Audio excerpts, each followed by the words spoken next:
Israel के खिलाफ Saudi में जुटेंगे 57 मुस्लिम देश। यहूदी मुल्क के मुकाबले दुश्मन भी आए साथ। जी हाँ, दुश्मन से मेरा मतलब है कि एक ऐसा देश भी आ गया है जिसके आपसी संबंध भी अच्छे नहीं थे, लेकिन अब वो इसराइल के खिलाफ एक हो गए हैं। इसराइल और हमास में जंग जारी है और इस्लामिक देशों ने अब इसे देखते हुए एकजुटता दिखाई है, यानी कि इस जंग ने इस्लामिक देशों को एकजुट कर दिया है।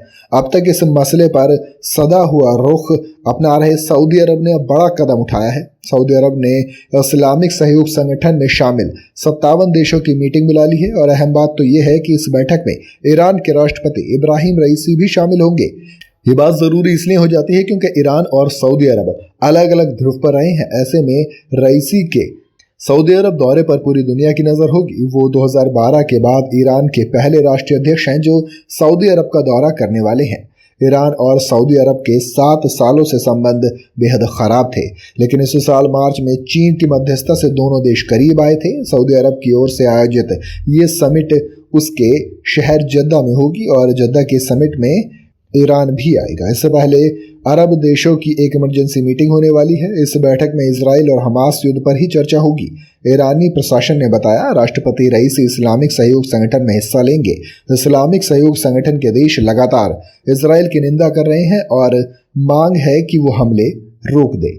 यही नहीं, ईरान ने तो खुली धमकी भी दी है कि अगर हमले नहीं रुके तो वो खुद युद्ध में उतर जाएगा। यही नहीं, लेबनान से हिजबुल्लाह ने इजराइल पर हमले तेज कर दिए हैं, जिसे ईरान का ही समर्थित उग्रवादी संगठन माना जाता है।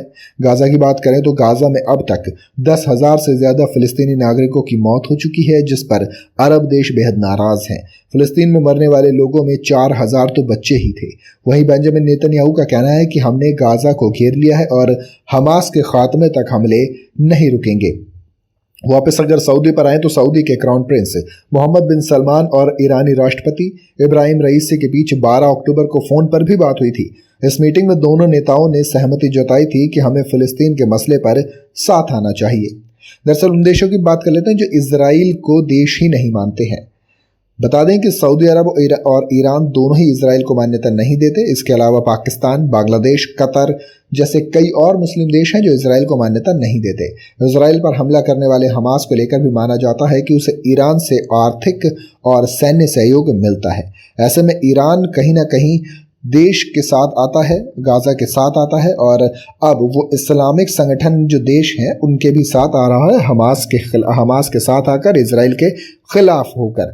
तो ऐसे में एक बड़ा सवाल आता है कि जो मुस्लिम देश सो कॉल्ड मुस्लिम देश माने जाते हैं, जो कहते हैं कि हम जो मुस्लिम एक कल्चर है उसके हम हेड हैं, वो अब तक इस पर क्यों नहीं बोले थे? क्यों आपको 10,000 मौतों के बाद याद आया कि चलिए इस पर कुछ एक मीटिंग कर लेते हैं? क्यों आपको याद आया 4,000 बच्चों की ज़िंदगी खोने के बाद कि चलिए एक मीटिंग कर लेते हैं?